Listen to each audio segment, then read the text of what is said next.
Essula ey'okuna.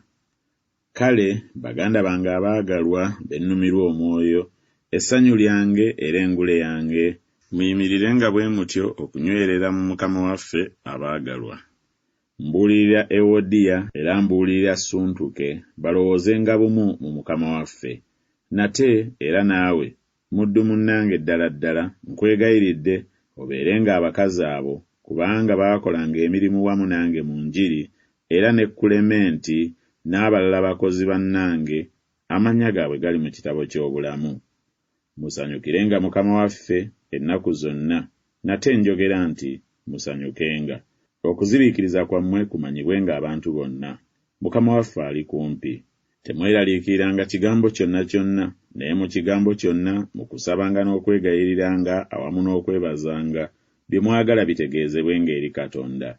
N'emirembe gya Katonda egisinga okutegeerwa kwonna ginaabakuumanga emitima gyammwe n'ebirowoozo byammwe mu Kristo Yesu.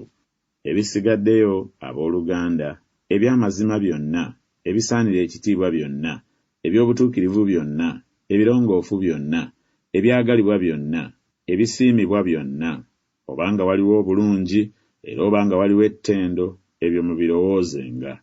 Bye mwayiga era ne muweebwa, ne muwulira ne mulaba gye ndi, ebyo mubikolenga, ne Katonda ow'emirembe anaabeeranga nammwe. Naye nsanyukidde nnyo Mukama waffe, kubanga kaakano kye mujje musibuka okulowooza ebyange. Naye ekyo okulowooza mwakirowoozanga, naye temwalina bbanga. Si kubanga njogera olw'okwetaaga, kubanga nayiga embeera gye mbaamu yonna obutabaako kye neetaaga. Mmanyi okwetowaaza, era mmanyi bwe kiba okuba n'ebintu ebingi.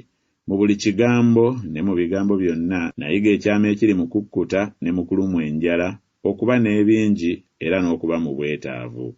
Nnyinzizza byonna mu oyo ampa amaanyi. Naye mwakola bulungi okussa ekimu n'ebibonoobono byange. Era mmwe Abafiripi mumanyi nga mu kusooka kw'enjiri bwe nava mu Makedoni nga siwali kkanisa eyassa ekimu nange mu kigambo eky'okugaba n'okuweebwa, wabula mmwe mwekka. Kubanga era ne mu Sessaloniika mwaweereza omulundi gumu era n'ogwokubiri olw'okwetaaga kwange. Si kubanga nnoonya kirabo, naye nnoonya bibala ebyeyongera ku muwendo gwammwe. Naye nina ebintu byonna ne nsukkirira. Nzikuse bwe namala okuweebwa Epafuladito ebyava gye muli, evvumbe eriwunya obulungi, ssaddaaka ekkirizibwa, esiimibwa Katonda.